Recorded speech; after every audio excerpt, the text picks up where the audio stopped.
luarnya mendoan, dalamnya tempe.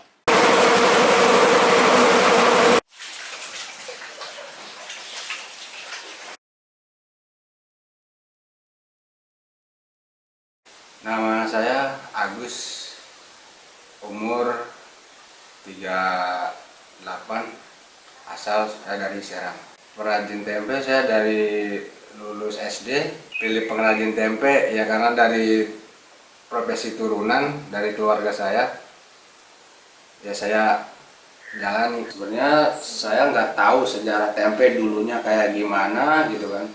Cuma saya belajar dari keluarga saya, dari turun-temurun, ya sampai sekarang saya jalani buat tempe ini.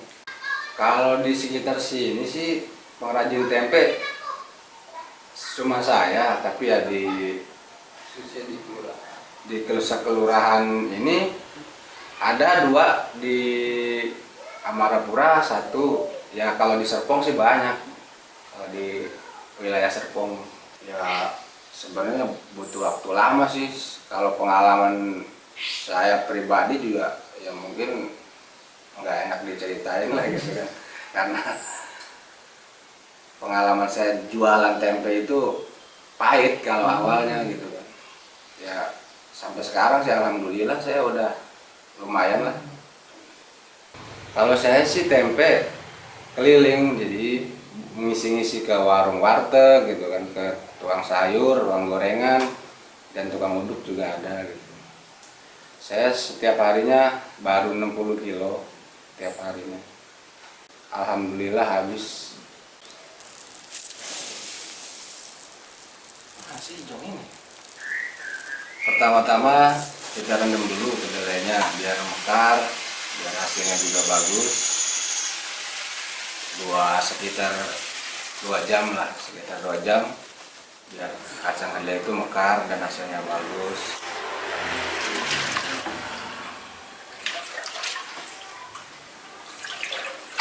Nah, baru kita rebus.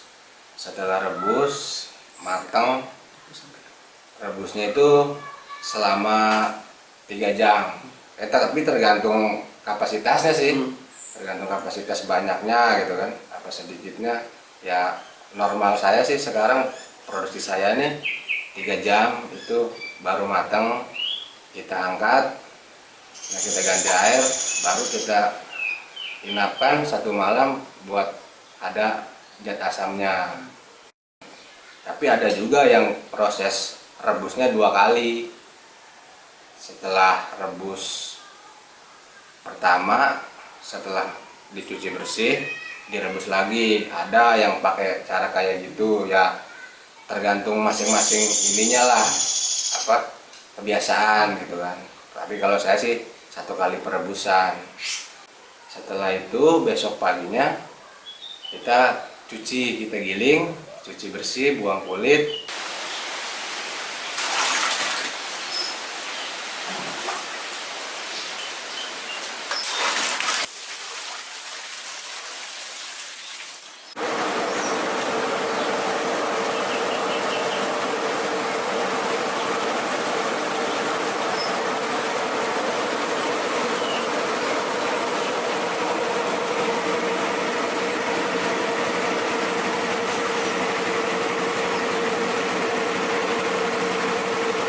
Cuci bersih, buang kulit.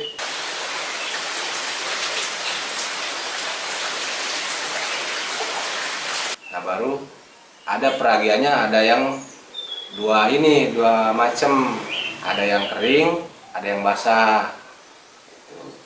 Nah setelah ditiriskan, kalau yang pakai ragi kering itu ditiriskan dulu, baru kita ragin. Kalau peragian basah, setelah bersih masih di air nih, di dalam drum, yang drum plastik itu kita kasih ragi. Nah udah itu ditiriskan. Nah baru sekitar airnya sudah tidak ada, baru kita proses pencetakan. Kalau bikin tempe kan untuk 2 hari, jadi peragiannya tuh harus pas, jadi biar tempe juga hasilnya pas, nggak ketuaan, nggak kemudahan. Itu jadi buat 2 hari ke depan tuh kita harus bisa kira-kira lah. nggak harus tergantung sama anjuran ragi yang ada di situ gitu kan. Kalau anjuran ragi sih untuk 10 kilo kacang kedelai itu 1 sendok. Tapi kan ya tergantung cuaca. Kalau saya sih nggak harus tergantung sama anjuran yang ada di ragi itu gitu kan. Karena tempe itu seperti itu, jadi tergantung cuaca. Kalau kebanyakan juga ya nggak bagus juga, sedikit juga ya kurang tua gitu hasilnya gitu kan. Jadi harus punya insting sendirilah, feeling sendiri. Kalau untuk packing sih saya pakainya ada yang pakai plastik, terus ya tergantung permintaan konsumen lah. Kalau pengennya pakai daun ya saya bikin pakai daun. Terus saya juga produksi tempe mendoan.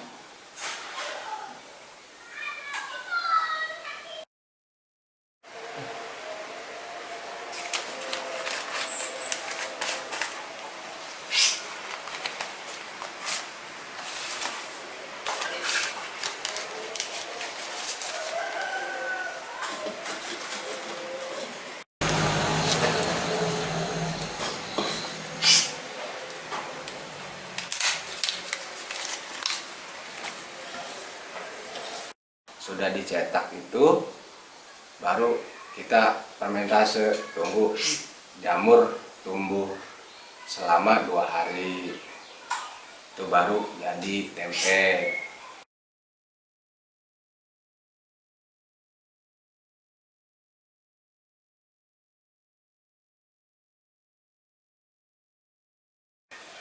Kalau untuk tiap hari sih harus bikinnya ya tiap hari. Jadi kalau memang ada nggak produksi ya mungkin hari itu dan lusanya nggak jualan gitu kan, karena hari ini nggak produksi gitu. Kalau memang mau tiap hari ya harus terus tiap hari, nggak ada istilahnya jeda lah gitu, karena ya perputaran. Alhamdulillah saya bikinnya udah pakai, kalau buat penggilingan pemecah kulit ari itu saya udah pakai mesin. Kalau saya itu ngerakit sendiri dari alatnya, mesin kopi basah itu, penggilingan kopi basah saya beli itu, terus saya rakit, saya rancang sedemikian rupa ya alhamdulillah jadi. Saya bikinnya itu kurang lebih setengah bulan, karena saya ngerakit itu nggak ada yang ngajarin gitu kan, nggak ada yang ngasih tahu kayak gini kayak gitu, ya dengan otak sendiri aja, inisiatif sendiri, harus digimanain ya. Tapi alhamdulillah bisa. Ya banyak, kalau beli sih banyak ya, cuma harganya kan lumayan, tapi beda-beda sih, ada yang murah juga, apalagi sekarang orang udah kebanyakan pakai mesin itu, jadi harganya nggak begitu mahal kalau sekarang. Kalau dulu iya mahal. Tempe pesen khusus itu ada, kayak buat bikin tepung buat makanan bayi katanya. Saya juga nggak tahu sih, karena pesen saya tuh tempe, cara pengolahannya saya nggak tahu, karena pesennya saya pesen tempe ya, tapi saya tanya itu buat itu, katanya makanan bayi katanya gitu. Pernah gagal nggak? Pernah gagal, saya satu rebusan itu nggak kejual. Satu kali produksi. Kenapa? Itu nggak tahu juga saya juga, karena pengolahan sama gitu kan, peragian juga sama, tapi gagal gitu. Satu kali perebusan, satu kali untuk jualan itu gagal, nggak kejual, dibuang. Jadi jamur muncul tapi timbulnya tengahnya nggak ngejamur, akhirnya kan busuk gitu. Itu kan nggak bisa untuk dijual, akhirnya ya kita buang. Ya kayaknya sekarang anak-anak muda tuh kurang gitu sama tempe, jadi karena banyak makan makanan impor, ya mungkin dia lari ke makan makanan impor dibanding makan tempe. Ya kalau menurut saya sih masyarakat itu enggak menganggap tempe itu rendahan sebenarnya, ya karena makanan orang Indonesia lah gitu. Cuma ya kebanyakan orang banyak gengsi gitu kan makan tempe. Saya sebenarnya pengen ngajarin sama anak-anak sini, cuma kebanyakannya anak sini nggak tertarik untuk belajar pembuatan tempe ini. Ya mungkin di situ ngerasa gimana, mungkin agak gengsi apa gimana, nggak tahu saya juga. Harapan saya sih pengen tetap jadi makanan masyarakat gitu kan, tapi ya harapan saya sih pengen si anak-anak muda itu melanjutkan apa produksi tempe ini gitu kan, biar nggak ada apa, nggak punah gitu kan, biar ada turun temurunnya. Tempe.